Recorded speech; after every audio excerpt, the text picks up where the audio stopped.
pera.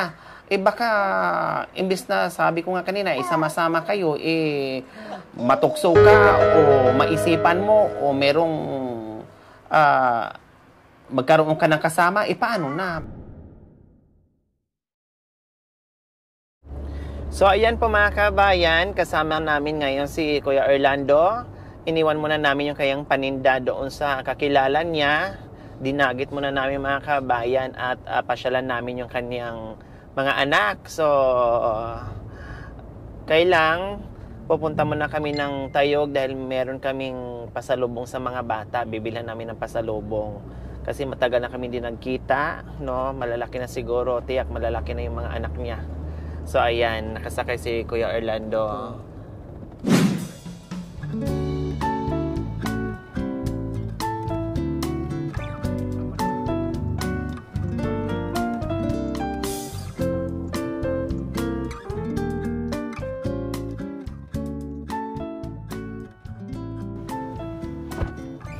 Nagtar ni may blatse.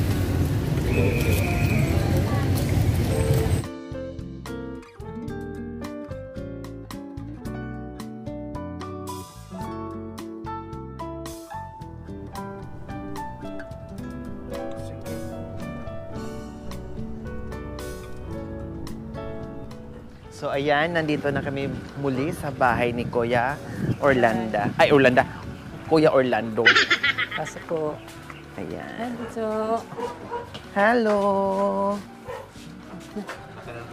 Ang laki na ng bunso. So, ito yung bunso ni Kuya Orlando na dating, sabi ko nga, ay nakatali, no? Nakatali sa katawan niya, karga-karga niya. No, minsan pa nga mga kabayan, kahit natulog na habang nagtitinda si Kuya Orlando, habang karga-karga niya, natulog na si baby girl. Ngayon, malaki na, marunong na maglakad. Hello, say hi. Say Hello, meron hi. kaming bibi, Pasalubong. Sa'yo to, anak, nakalimutan na. Pero nung dati, tumatawa sa amin. Ayan, bi, kain kayo, anak. Thank you po. Hello, kilarin mo pa ako? Mag-bliss siya. Sige, bliss. Ayan. Ito po yung nag-first owner. Wow, congratulations. Matalino ang mga anak ni Kuya Orlando. Nagmana sa papa. Ang galing. Wow. First owner, mga kabayan. Ano to? First owner, tapos itong isa, ano to? Kung nanalo siya sa sa school. Anong napanalunan mo, anak, sa school? Coloring. Coloring. First owner ka? Wow. Ang galing mo naman. Tamang-tama pala. Nasabi ko, bilhan natin ng pa-lunch nila. No, tamang-tama pala. Yung dala natin, pa-blow out natin. No, congratulations, anak, ha. Pagbutihin mo yung pag-aaral mo, junior, ha. Para paglaki mo, alam niyo naman, sacrifice ni Papa. No, kasi wala na si Mama. O kundi matulungan mo si Papa pag laki mo, ano. Wow, dahil matalino ka, ito, isabit ko sa'yo. Congratulations. Di ba? Yan. Ang galing mo, ha? So, nandito na kami, mga kabayan. Kain muna kayo. Tapos, kumusta ikaw, anak? Ha? Okay lang. Sabi ni Papa, palitan kayo ni kuya mo na magbabantay ng ading. Kumusta naman ang pag-aaral mo? Ayos lang. Anong pangalan mo uli? Nakalimutan ko na. Princess. Tapos si Orlando Jr. Tama? Opo. Tapos si ano? Lance po, yung pangalan. Okay, so si Lance, ito si Bonso. Precious. Ayan, si Precious. Diba? Ang lalaki na parang kailan lang, no? Dati Makulit na parang po. maliliit, ngayon parang kailan, no? Malalaki na sila. Ikaw, Makulit na po. Lance, kumusta naman ikaw?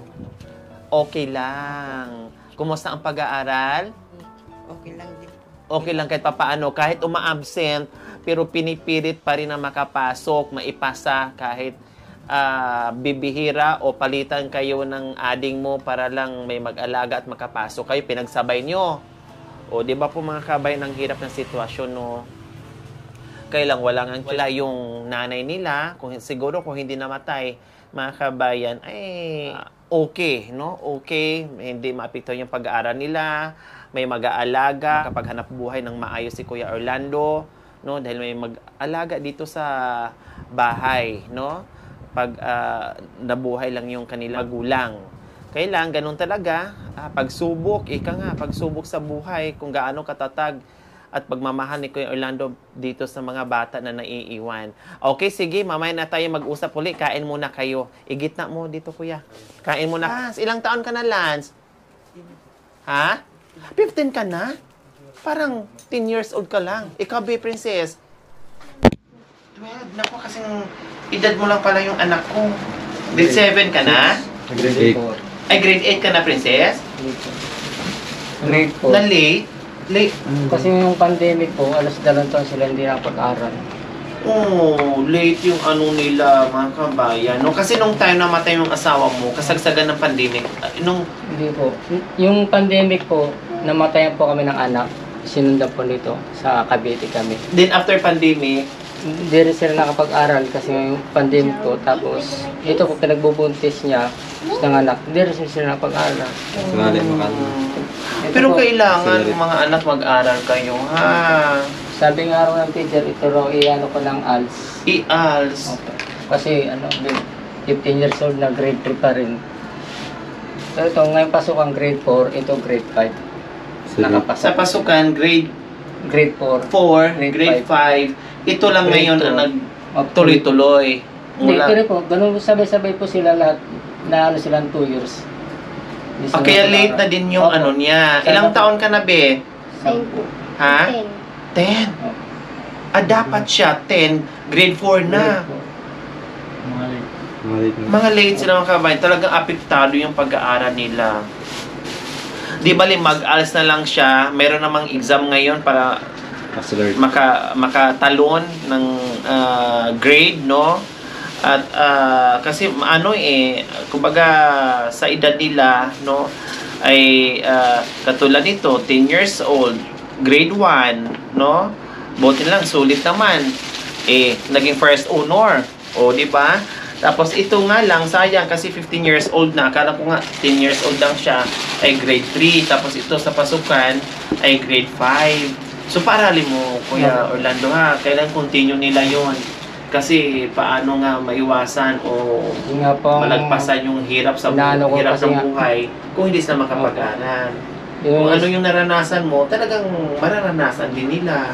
wala rin po kasi yung ibang choice kasi wala Yun na mag-aral. naintindihan namin yun, talagang walang ibang choice kasi sino mag-aalaga, hindi pwedeng bitbitin mo yung anak mo kasi magkakasakit. Kundi yung kinita mo, kulang pa, no? Kulang pa. Kaya sila dalawa, nagpapalitan sila ng alaga, no? Dito sa bunso mong anak. Kaya sana magawa ng paraan na makapag-aral sila, no? Ang ALS naman, hindi naman everyday yung pasok, Kuya Orlando.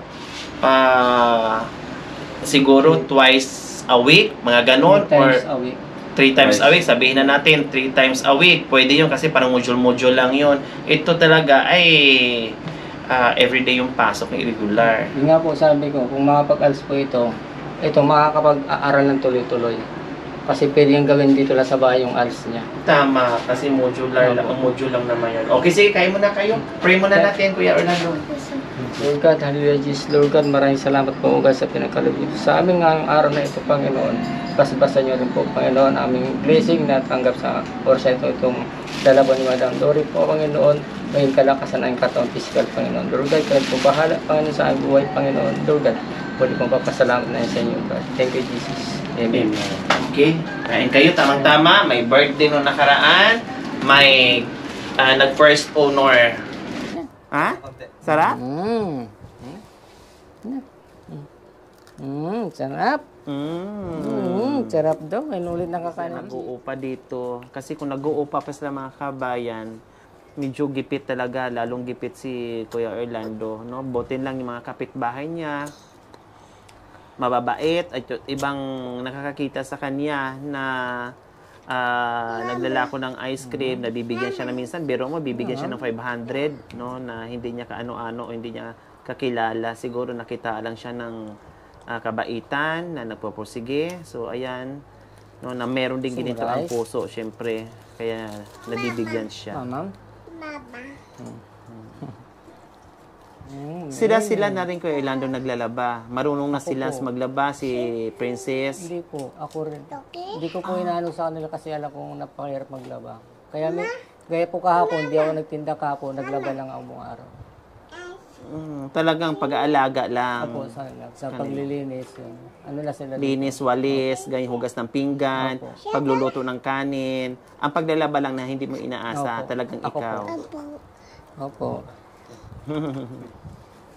Pero, ganun pa man, ay malalaki na sila, no? Kailangan mong turuan unti-unti sa mga bagay-bagay para magiging magaan sa'yo at hindi kayo mahirapan.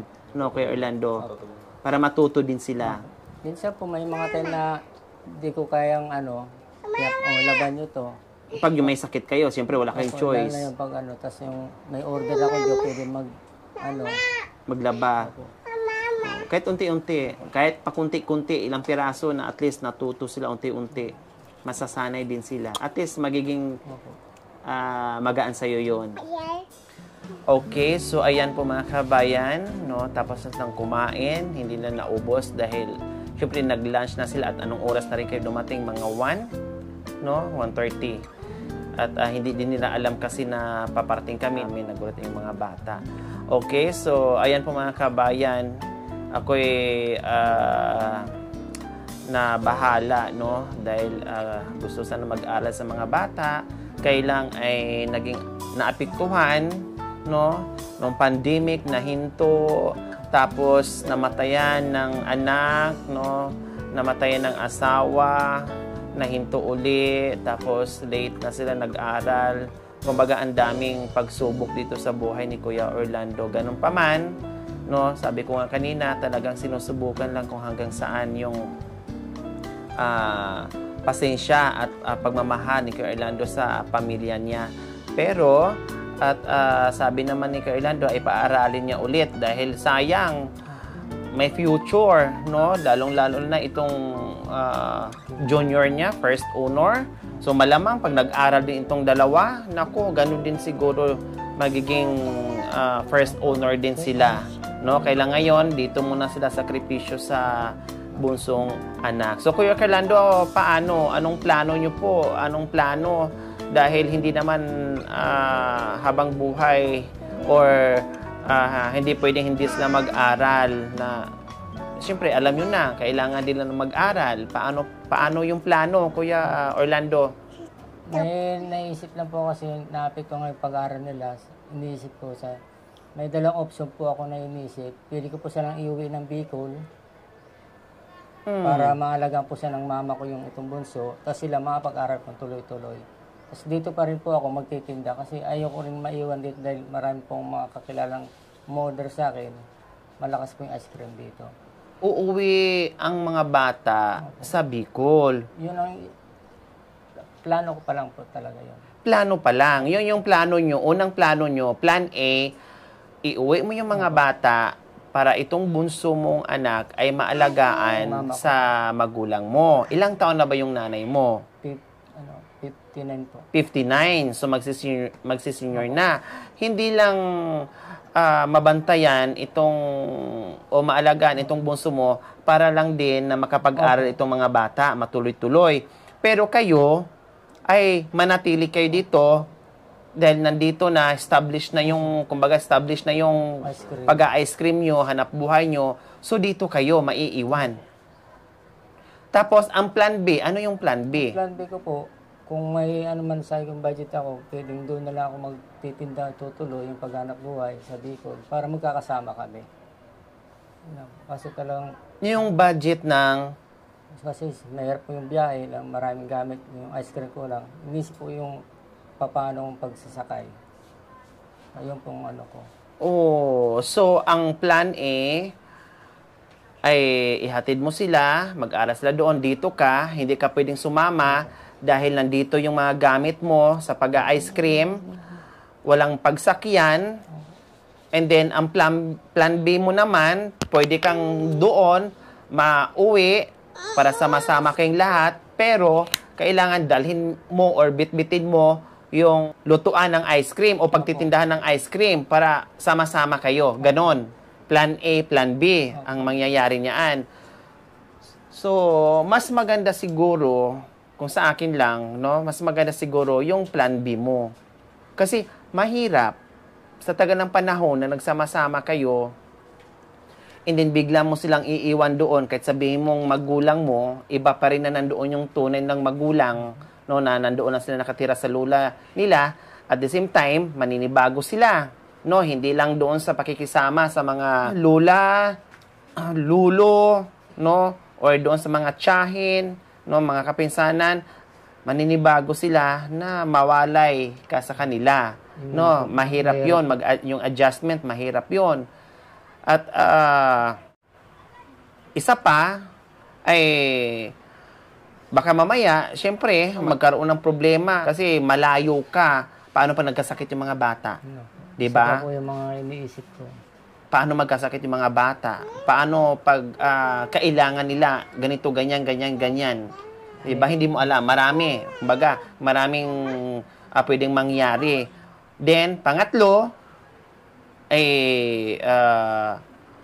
kasi hindi naman, alam ko na mabait ka. Alam ko na hindi mo gagawin. Kasi kung ginawa man noon pa. Pero, syempre, baka magkaroon ka ng lakas ng loob na mag-asawa uli dahil wala ka ng obligasyon masyado, maluwag na, wala na yung mga anak, nandoon na, papadalhan na lang ng pera. Baka, imbis na, sabi ko nga kanina, sama-sama kayo, matukso ka o maisipan mo, magkaroon ka ng kasama, paano na? Yun ang pinakamalaking problema. Di ba? Wala pa po sa isip ko yung Hindi, pagpalagay ng, sabi ko nga sa iyo, alam ko hindi ka ganyan, kailang sa ganyang sitwasyon, ay parang sa ngayon hindi mo nagagawa kasi sama-sama kayo. No? Dahil iniisip mo lagi, paano pag nakaramdam ka na medyo maluwag dahil hindi ka na nag-aalaga? Kumbaga, trabaho na lang or ano lang, parang ganun ba? Yung tinitingnan natin yung maaring mangyari.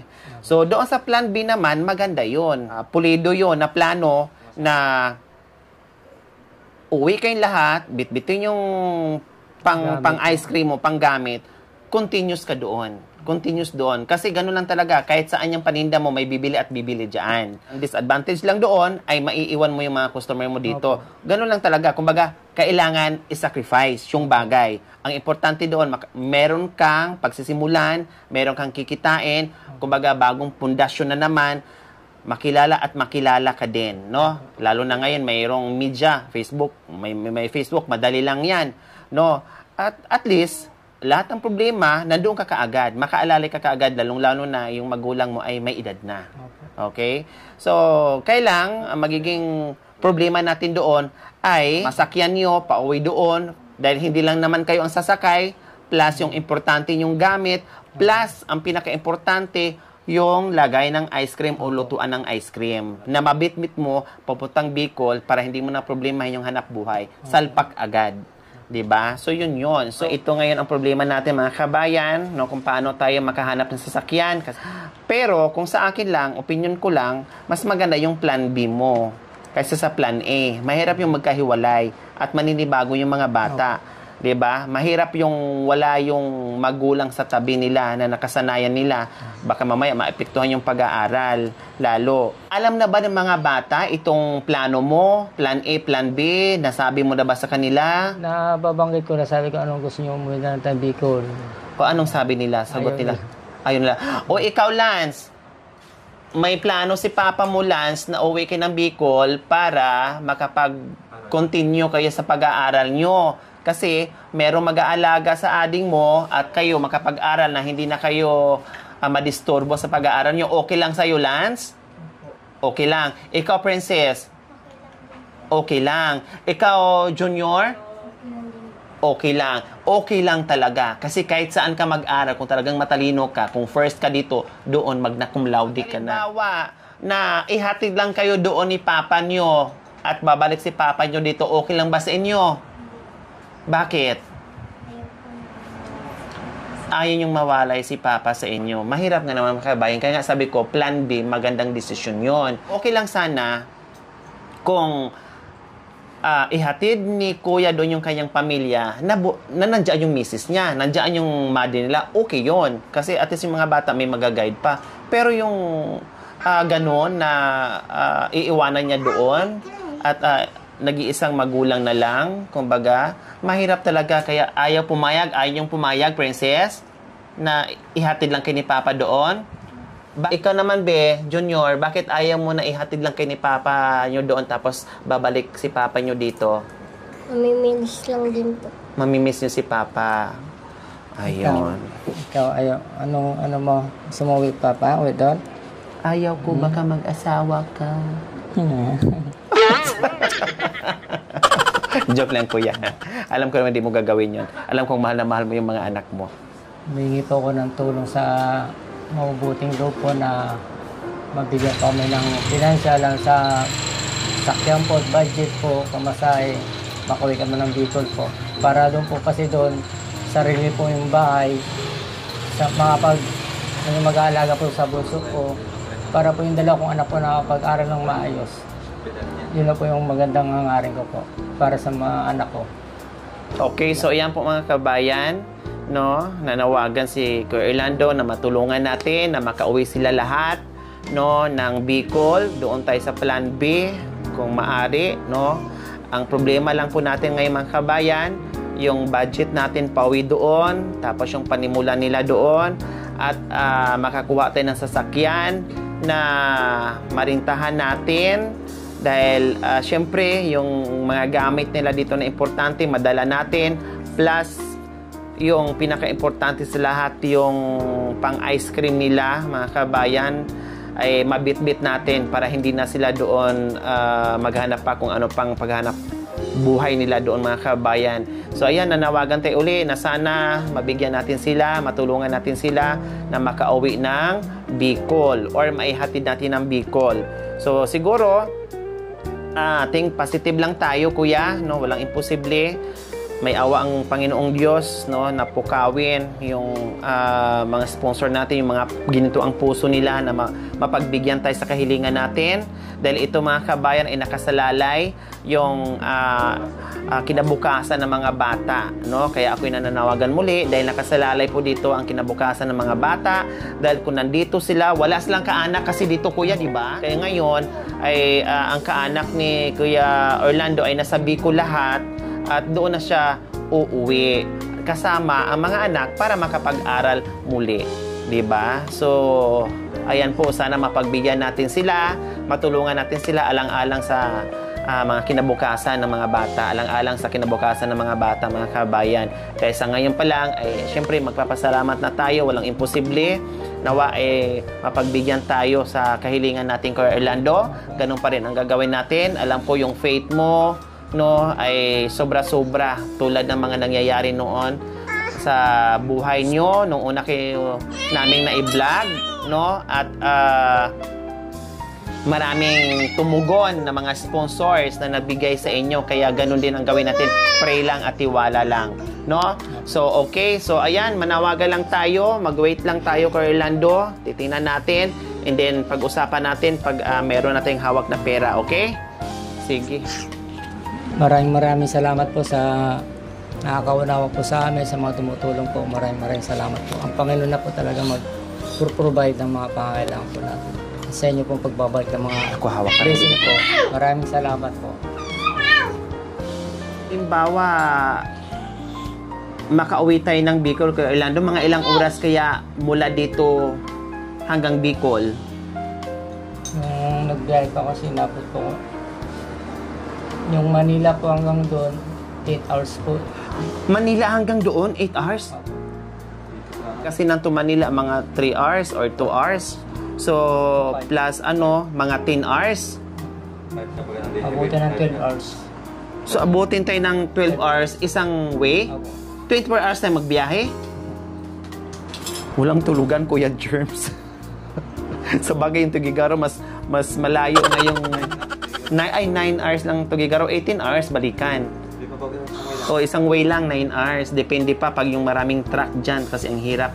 Diyos ko, di ba walang mahirap. Basta pag nandiyan na yan, no, kahit mahirap man dyan, kahit abutin tayo ng 36 hours, okay lang yan, 48 hours, okay lang yan. Ang importante ay mabigyan natin ng kinabukasan yung mga anak nyo, Kuya Orlando. Kasi kawawa mga kabayan kung dito sila magstay, talagang hanggang doon lang. Palakihin pa nila to mahaba-haba pa ang obligasyon nito ni Kuya Orlando, hindi pa naka 1/8 sa obligasyon ng mga anak niya dahil napakaliit pa, no? Napakaliit pa nito yung bunso niya.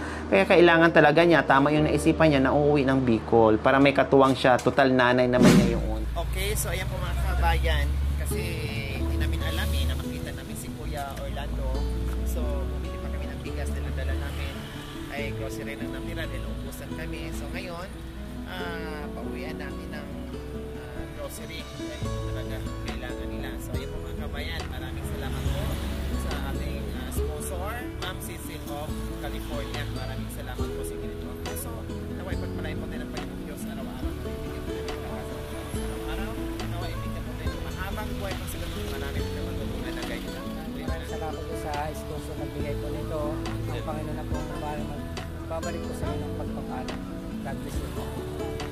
Okay, so bukod pa yan, meron ka pang 1,000.